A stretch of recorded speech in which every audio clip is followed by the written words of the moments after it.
este video voy a mostrar cómo trabajar un análisis factorial exploratorio usando SPSS. Esta base de datos contiene 25 variables desde la A1 hasta la O5, que son las variables que voy a considerar para el análisis factorial exploratorio. Las variables género, educación, edad, y esta otra columna no las voy a considerar. Esta columna ya fue calculada con distancias de Mahalanobis. Esta base de datos ya contiene entonces aquellas distancias de Mahalanobis que son más pequeñas que el umbral dado para 25 variables.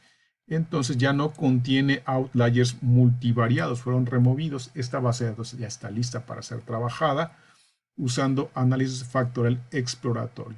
Para ello, entonces, en analizar, vamos a la opción que dice reducción de dimensiones y elegimos factor, y los ítems o las variables que van a ser consideradas para el análisis factorial exploratorio son todas estas, desde la A1 hasta la O5. En los descriptivos vamos a elegir la prueba de Kaiser-Meyer-Olkin y la prueba de esfericidad de Bartlett. Y dejamos aquí donde dice solución inicial. Se puede seleccionar algunas de las otras cosas, pero para este caso va a ser suficiente con el KMO. Le damos continuar. Los métodos de extracción, hay diversos métodos de extracción. El que maneja por default SPSS es componentes principales. Sin embargo, muchos autores indican que este método no debe ser utilizado y recomiendan algunos de los otros métodos que existen. Y uno de los métodos más utilizados puede ser el de factorización de ejes principales, que es el que se va a recomendar en esta ocasión. Luego pueden hacer la comparación para ver cómo saldría usando la extracción como componentes principales, pero en esta ocasión elegimos factorización de ejes principales y vamos a elegir el gráfico de sedimentación, es decir, el script plot. Y en los métodos de extracción puede uno determinar cuántos factores deseas extraer si ya lo sabes. Si no, puedes elegir la opción basada en el autovalor, en los eigenvalues. En este caso, que sean mayores que 1, que es el estándar, es el criterio de Kaiser, dejamos por default el número de máximo de iteraciones en 25, iteraciones para convergencia. La rotación puede hacerse sin rotación o con rotaciones ortogonales, las cuales son la QWERTY-MAX, la VARIMAX y la EQUAMAX. O también puede hacerse con rotación oblicua, el ObliMin o el ProMax. En este caso voy a elegir una rotación VARIMAX, que es una rotación ortogonal. Dejamos aquí donde dice visualización de la solución rotada por default. Vamos en continuar. Esa fue la rotación. También tú puedes elegir aquí que los ordene por tamaños. Y las cargas factoriales puedes elegir que a partir de un cierto umbral. Por ejemplo, puede ser a partir de punto 10, punto 20. El umbral recomendado es de punto 40 en adelante o punto 50. En algunos casos es más usual. Pero bueno, podemos dejar aquí que no suprima ahorita. En este caso, que no suprima ninguno. Y le vamos a dar continuar y ya tenemos entonces todas las opciones. Revisamos y ya está aquí todo solicitado. El método de factorización de ejes principales es el método de extracción.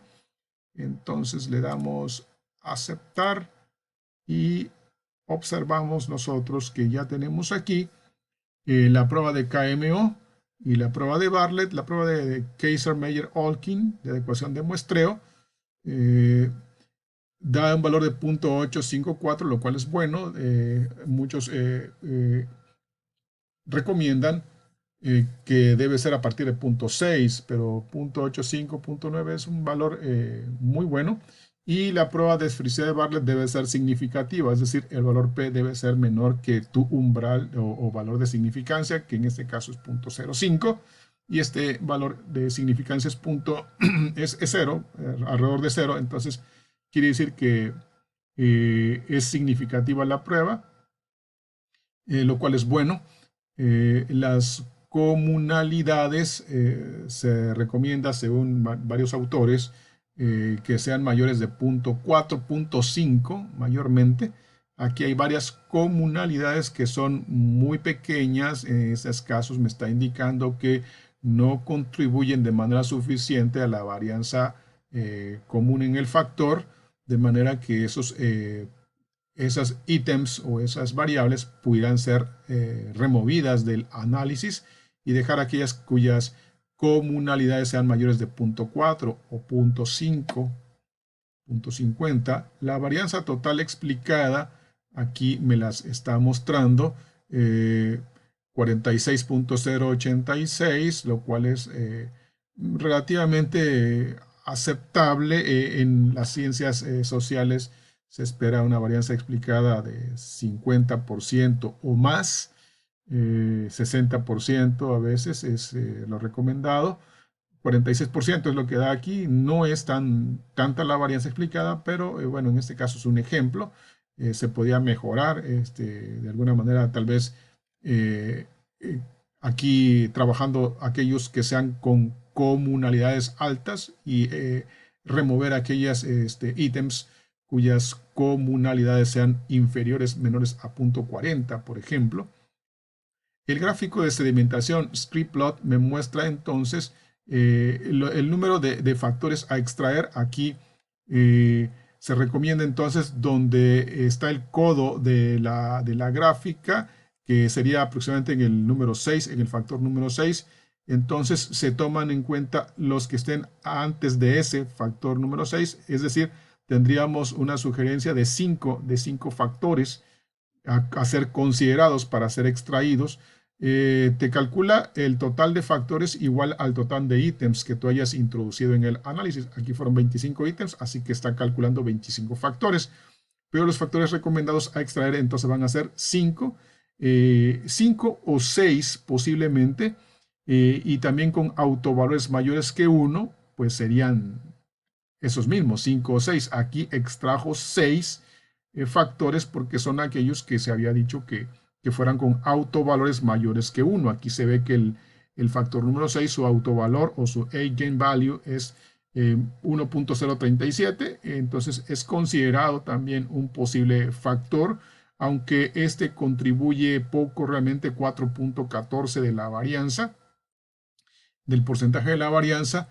Así que podíamos decir nosotros que podíamos trabajar inclusive con 5 factores. Esta es la matriz factorial y esta es la matriz de componente rotado. Aquí están todas las cargas factoriales. Ahora voy a hacer lo mismo. Ya estaba seleccionado todas las opciones en reducción de dimensiones en factor.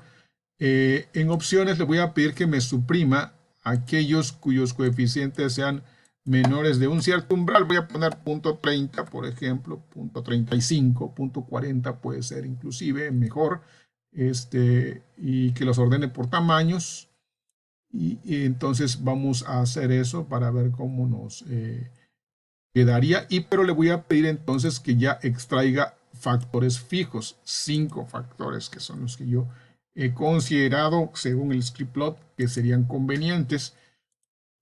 Le damos entonces en aceptar y vemos aquí para 5 factores la varianza total explicada de 43.58%. El Scripplot sigue siendo el similar. Esta es la matriz factorial sin rotar y esta es la matriz factorial con la rotación que se eligió, que en este caso es la rotación Varimax.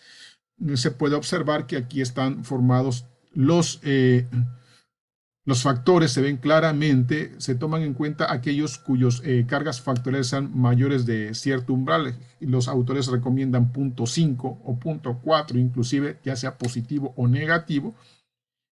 Aquí entonces los ítems N1 hasta N5 están conformando un factor, los ítems E2, E3, etcétera, E5, otro factor y así sucesivamente. Aquí vemos que, por ejemplo, el ítem A5 contribuye al factor 2, pero también contribuye al factor 4. Aquí hay algo que le llaman en inglés cross-loading, un cruce de cargas.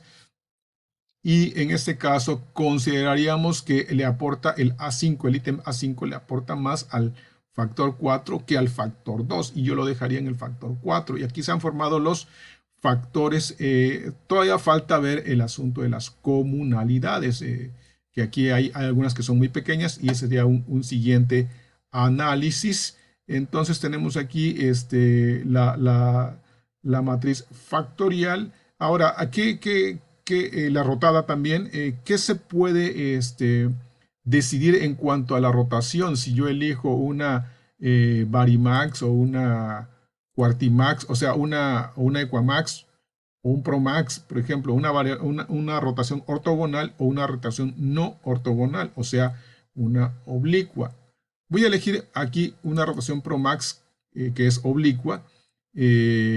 La rotación ortogonal se recomienda para cuando los factores se considera que están correlacionados y cuando están no correlacionados, perdón, cuando son independientes, esa es la ortogonal. Y cuando están relacionados o correlacionados los factores, se elige una rotación oblicua. Entonces aquí voy a elegir la rotación oblicua Promax con capa igual a 4 y veamos entonces cómo nos quedaría. Este es el análisis factorial y acá hasta el final viene una matriz de correlaciones factorial.